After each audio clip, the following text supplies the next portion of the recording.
से भागवत घ आकारे भाव घ आकारे ज्ञान बरे वैराग्य तत्व नहिला तो आकारे तत्व तरणी रे बसी तत्व कौन मा तो आकारे भागवतर जो तत्व होचे तरणी रूपक तत्व तरणी अर्थ नौका जेंते बे नौका रे बसिले घाट पारी हे परिबा नौका रे बसिले जेंते बे नदी पारी होबा सेते भागवत को जेते श्रवण करंतु जे पर्यंत तत्व को आपण जीवनर तत्व को बुझी नांती तत्व जा नीले टूटे भ्रांति भवसागर तरी जानती आहा गोविंद गोविंद गोविंद मधुग रुचि मकरंद बोले भक्त गोस्वल भगवान की जय मां माने बाबा बने जितोले अमृत में कथा को सुनि साले भाव कोन भाकारे भाव गोआकारे ज्ञान बरे वैराग्य तत्व नहिला तो आकारे तत्व तरणी रे बसी जीव पर मोर भेट होइला हे सनक आदि मुनि माने कहते हे देवर्षि नारद ये भागवत होचंती कोटे अमृतमय ग्रंथ जो भागवत केवल श्रवण द्वारा पाठ द्वारा मनुष्यता करीर कलार गर्भिक मुक्ति पाई परिबो हे देवर्षि नारद तमे जाओ तमे जाइकरी भक्ति रानी ज्ञान वैराग्य को धरिकरी हरिद्वार आनंद घाट निकट को जाओ हरिद्वार आनंद घाट निकट को हिमालय सब सन्थ माने आसीबे आउ श्रीधाम वृंदावन भक्ति रानी ज्ञान वैराग्य को नेकरी आसीबे सेठी 7 दिन विधि अनुसार पारायण प्रवचन 7 दिन कहीं ना कहले जो जहा को रोग हबो ज्वर हबो डाक्तर कौन कहबे गोटिए बटिका खा भल हो तेणु ये जो भागवत कोर्स होचे सप्ताह व्यापी पारायण प्रवचन तेणु आमे सनकादि मुनि माने जीवु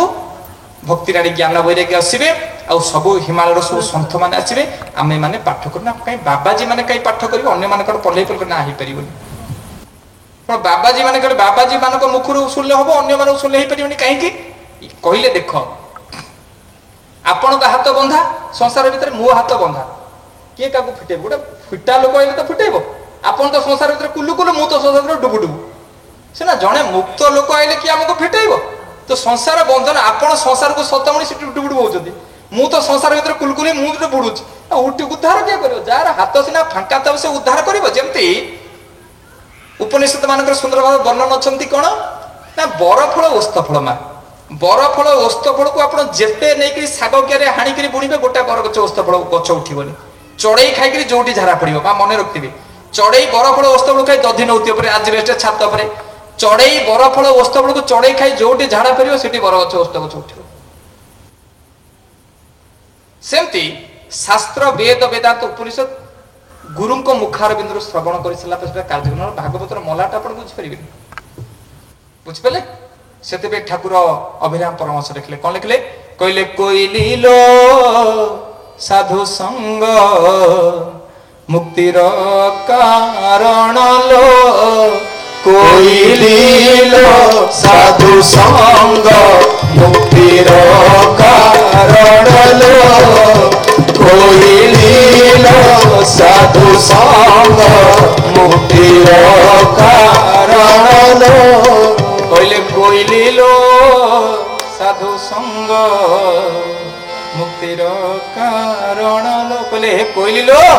साधु संग केवल मुक्तिर कारण कहीं सहज सूत्रे मिलंती सत्य नारायण लो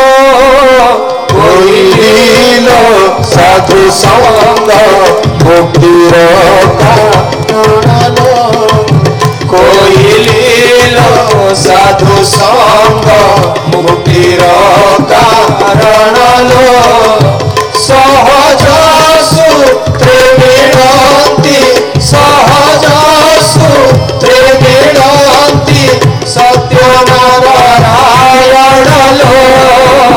कोइली लो साधु संग मुक्तिर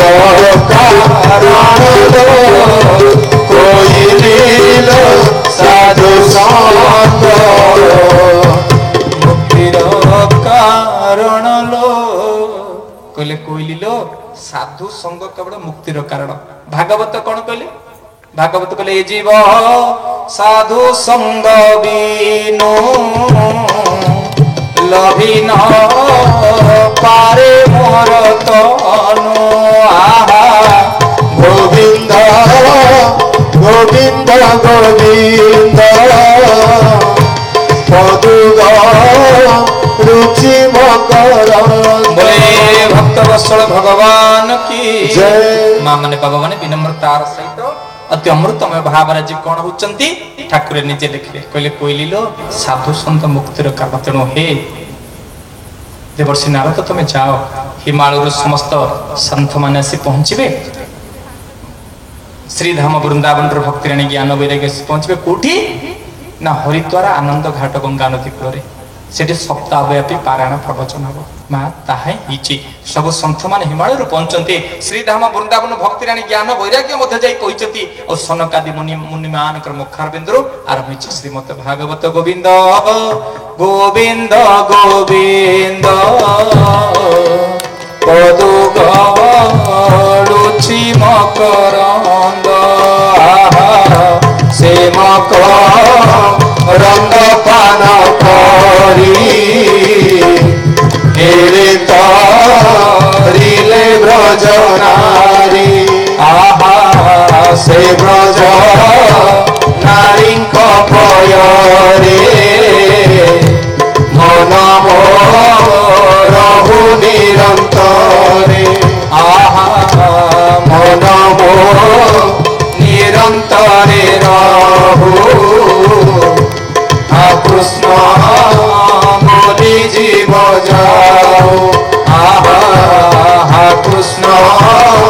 बोली जाओ जीव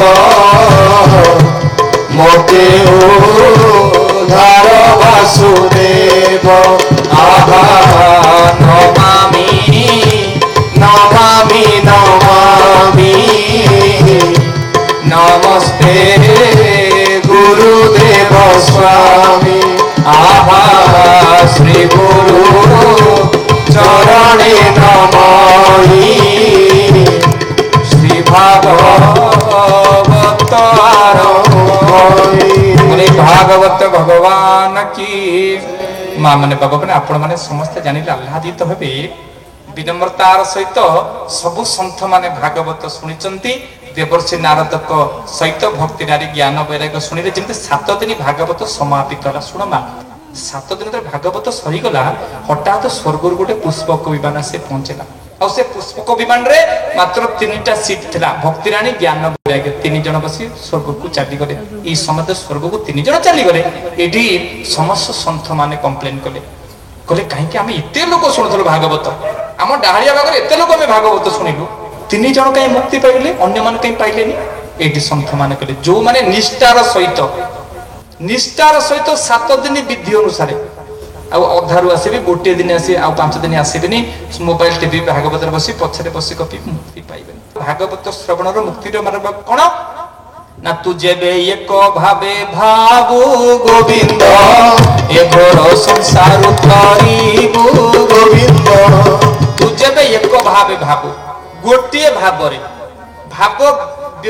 भाव अन्वय की व्यतिरेक हबनी भाव पदछद हबनी भाव गोटे भाव तो मन जदि मो ठारे थिबो मो मन देखंतु कालिया शांत हाथ टिकउछि धन रे आ मु तते कुंडे धरि बसिना आम हाथ जाउछि देखंतु सेपटे शांते बइजते हाथ टिक धन आ मु तते कुंडे धरि आम हाथ जाउछि आम हाथ बा तेल लुण फुटण सौदा सेडु पड़ी जाउछि बाबा आपण सबडे पूरी पड़ी जाउछि आम डोरी लागुनी तम डोरी लागुनी कहीं डोरी तो सौदा दुकान को माछ दुकान को परिवा दुकान तुम डोरी लगी जाऊँ सप्ताह 5 थर बिग बजार को लगी जाऊँ तुम डोरी सौदा दुकान को सप्ताह 4 थर जाऊँ मंदिर आड़ थोड़ी लगुनि तुम डोरी माछ दुकान को अंडा दुकान को सौदा दुकान को मेडिकल को डोरी लगुच डोरी टे पुरी आड़ को लगुनि कारण जी चाहिए सी पाई तुम चाहून आमको तो कालिया डोरी लगौना सौदा दुकान डोरी लगी जाऊँ परिवा दुकान को ब्यूटी पार्लर को डोरी लगुच डोरीटा टिके मंदिर आड़ को लगुनि कारण जी चाहिए से पाई दासिया बोली चाहिए पाई बंधु माध्य चाहिए पाई सालबेग चाहिए पाई बलराम चाहिए आम चाहिए बोली पाइने आम जहाँ चाहिए पाइले सुभद्रा योजना चाहिए पाइले कालिया योजना चाहिए पाइले स्वामी पुत्र घर द्वार जमी बाड़ी स्त्री पिला जहाँ चाहिए पाइले भगवान चाहिए खाली 64 प्रकार व्यंजन करदे भगवान आसबे बड़ छात घर करदे भगवान आसने भगवान पाइबार गोटे माध्यम होची शरणागत केवल शरणागत से भगवान कहले सर्वधर्मान परित्यज मामेकं शरणं भज अहं त्वं सर्व पापेभ्यो मुक्ष्ययिष्यामि मा शुच केवल शरणागत भाव जिते आम हरि कथा शुणा एक भाव गोटे भाव तू जब एक भाव सामाजिक भूगोल सारे पढ़ला कहते मेंटेन डिसिप्लिन सीधा ही बस सीधा ही न बसले क्लास रे सामाजिक बुझीपार बा ब्रह्म ज्ञान आपको बुझीपार तर कुलकुल हम तोर निष्ठार सहित एक निष्ठा गोटे निष्ठा कारण जन्म होला बेले मु एका आसले मरला बेले मु एका जीवी आउ केही मा नथिबे पाखरे मु कहबी मो सासू आसीनी गाँ रे 5 जण मते भल लागुनी मां मरला बेले को केही नथिबे एका ही मते करियो पड़ियो कारण साधन मार्ग रे एकमात्र मनुष्य ही अग्रगति करि पारिबो कौन से जीव शरीर हबन तो ये दुर्लभ शरीर पाइचे भागवत सत कथा श्रवण करी आज सनकादि मुनि मानित्र कहते निष्ठार सहित पूर्ण भागवत कथा आरंभ होती समस्त सन्थ माने बर्तमान उद्धार पाउछन बोले सच्चिदानंद भगवान की जय। ई कथा श्रवण करि साला परे माने भगवान विनम्रतार सहित अमृतमय भाव रे आज नमिसारण रे सनकादि मुनि माने सुत गोस्वामी को जेंति भागवत रे अनेक संवाद अछि सुत सौनक संवाद सुक परीक्षित संवाद मैत्रेय विदुर संवाद षड़ संवाद जो अच्छे से षड़ संवाद रे प्रथम संवाद कार ना सुत सौनक संवाद भागवत आरंभ मा भागवत आद्य पर्व भागवत प्रथम अध्याय आज सनक आदि मुनि माने नमिसारण रे सुत गोस्वामी को गुरु करी पचार हे गुरुदेव ये व्यासदेव शास्त्र के बे गोविंद कौन कहते ना ये जो भागवत कथा में श्रवण कले ये भागवत शास्त्र को ये भागवत शास्त्र के बे गोविंद व्यास रचिले क्यों जुगे गोविंद ये भागवत शास्त्र के बे गोविंद व्यास रचिले क्यों जुगे बोले भक्त वत्सल भगवान की जय। आज भागवतर प्रथम अध्याय श्रवण करिबा भागवतर प्रथम अध्याय आज नमिसारण्य रे सुत गोस्वामी को गुरु रूप रे वर्ण करी आज संत माने पचारचंदी हे गुरुदेव ये भागवत जो भागवत जदि परम शास्त्र जहाँ को सुनी देले परे मनीष को सुनिया को इच्छा हबनी जहाँ को पाई गला परे मनीष पाइबा को इच्छा हबनी परम शास्त्र भागवत अभ्यास करूथिबो नित्य मते गोटे मां देबे पचारथला बाबा गुरुवार कौन भागवत पढ़ते मुझे किए कहला ना आम गाँव सब कहते गुरुवार भागवत पढ़ाबनी मुझे माछ खाई हम गुरुवार शुखुआ खाइबा भागवत पढ़ी भागवत शास्त्र लिखा बा परम शास्त्र भागवत अभ्यास कर नित्य लेखा गुरुवार को छाड़ी लिखा भागवत परम शास्त्र भागवत अभ्यास कर गुरुवार को छाड़ी लिखा बाबा बाथरूम जप कर हाँ मानसिक जप करनी सीना पार्टी आप महामंत्र न करी मने मने हमारे मने मने भगवान स्मरण करें भगवान चिंता करें कौट सब खसिया बाट किमें खसी नहीं जमी आम माँ मैंने सब अवश्य डाढ़िया बाग मान ये पंचक चिंता करते तुम माने कार्तिक मासरे तुम छाड़ खाई कौन हम नहीं सारे मुरुज पकुवे चुंगुरा बेले कथा आमर बा काली ये कहते चुंगुड़ी आसो तुम कौन आसो बुझीपार तो मु आज सियाड़ को जाइनी काली हम मेडिसिन औषध लोक ना तो हाँ बोले भक्त वत्सल भगवान की जय। तेणु माँ मैंने भगवान विनम्रतार सहित अमृतमय भाव में आज कौन होती आज सुंदर भाव में गुरु सुत गोस्वामी को गुरु रूप वर्णन करी आज सनकादि मुनि माने पचार ये भागवत शास्त्र के वे गोविंद व्यास रचिले क्यों जुगे गोविंद रचिले भागवत वाणी गोविंद ये जीव तरे जहाँ शुणी गोविंद कौन कले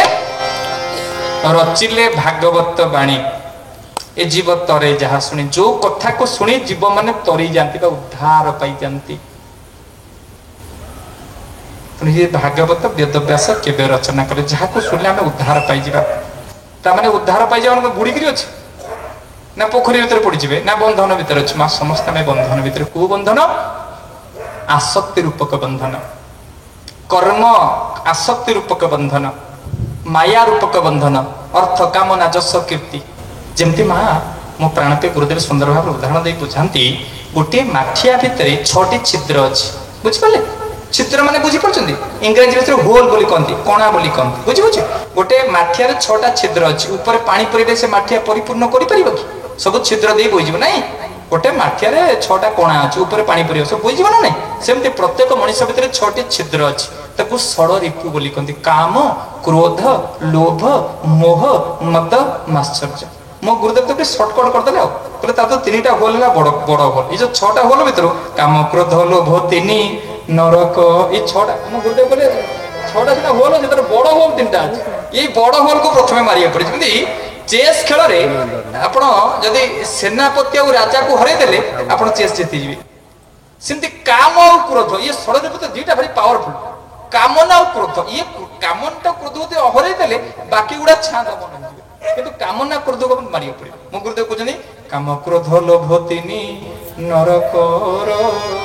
ଦ୍ୱାର। ଯଦି ଆପଣ ଯେତେ ଭଜନ କରନ୍ତୁ, ଯେତେ କୀର୍ତ୍ତନ କରନ୍ତୁ, ଯେତେ ମନ୍ଦିର ଯାଆନ୍ତୁ, ଯଦି ଆପଣଙ୍କର କାମନା ଅଛି, କ୍ରୋଧ ଅଛି, ଲୋଭ ଅଛି, ଆପଣ ସେଇ ବସରେ ପଡୁଛନ୍ତି ଯୋଉ ବସ ନରକକୁ ଯାଉଛି, ପୁରୀକି ଯାଉନି। ମା ବୁଝିଲା? ଆପଣ କହିବେ ମୁଁ ସବୁବେଳେ ଭଜନ କରୁଛି, ସବୁବେଳେ କୀର୍ତ୍ତନ କରୁଛି, କିଛି ହବନି। ସେ ଭଜନ ଜାଗାରେ କିଛି ନାହିଁ, ଆପଣ ତ ଆଶା ଯାଇନି। ବୁଝିପାରୁଛୁ ତ? ଯେତେ ସେ ଭଜନର କିଛି ମୂଲ୍ୟ ନାହିଁ। ମାନେ ଅନ୍ନ ଯେତେ ରାନ୍ଧୁଛି, ମୁଁ 1000 ଲୋକ ପାଇଁ ଅନ୍ନ ରଖିଛି, କୁକୁର ମୁହଁ ମାରିଦେଲା, ପ୍ରସାଦ ହବ ନା? ହବ କି କହୁନ? ମୁଁ 1000 ଲୋକ ପାଇଁ ଅନ୍ନ ରାନ୍ଧିଛି, ଯେ ପର୍ଯ୍ୟନ୍ତ ତା ଦେହରେ ତୁଳସୀ ଟିକେ ପଡିନି, ଜଗନ୍ନାଥଙ୍କ ସ୍ପର୍ଶ ହେଇନି, ସେ ପର୍ଯ୍ୟନ୍ତ ପ୍ରସାଦ ହେଇପାରିବ। ତେଣୁ ମଣିଷ କଳିଯୁଗର ମଣିଷ ଭାବେ ବଡ ଘର କରିଦେଲେ ସୁଖ ଅଛି, ଚାକିରି କରିଦେଲେ ସୁଖ ଅଛି, ବାହା ହେଇଗଲା ପରେ ଅଛି, ପୁଣି ଦୁଃଖ କାହିଁ ପାଏ? ମା ଟଙ୍କା ଦେଇ ବଡ ଘର କରିପାରିବା, ଶାନ୍ତିକି ଆନନ୍ଦ କିଣିପାରିବାନି। ଟଙ୍କା ଦେଇ ବଡ ଖଟ ପକେଇ ପାରିବା, ନିଦ କିଣି ପାରିବାନି। ଟଙ୍କା ଦେଇ ପିଲାକୁ ଭଲ ଇଂରେଜୀ ମିଡିୟମ ସ୍କୁଲରେ ପାଠ ପଢେଇ ପାରିବା, ଜ୍ଞାନ କିଣି ପାରିବାନି। ଠିକ ନା ନାଇଁ? ଟଙ୍କା ଦେଇ ମଡୁଲା କିଚେନ କରିପାରିବା, ସ୍ୱାଦ କିଣି ପାରିବାନି। ତେଣୁ ଇଏ ଯୋଉ ଭାଗବତ କଥା କହୁଛନ୍ତି, ଯେ ଇଏ ଯୋଉ ଭାଗବତ ଯାହାକୁ କଣ, ଏ ଭାଗବତ ଶାସ୍ତ୍ର କେବେ ଗୋବିନ୍ଦ ବ୍ୟାସ ରଚିଲେ କେଉଁ ଯୁଗେ, ଗୋବିନ୍ଦ ରଚିଲେ ଭାଗବତ ବାଣୀ ଗୋବିନ୍ଦ, ଇଏ ଜୀବତରେ ଯାହା ଶୁଣି ଗୋବିନ୍ଦ ଇଏ ଜୀବତରେ ଯାହା ଶୁଣେ।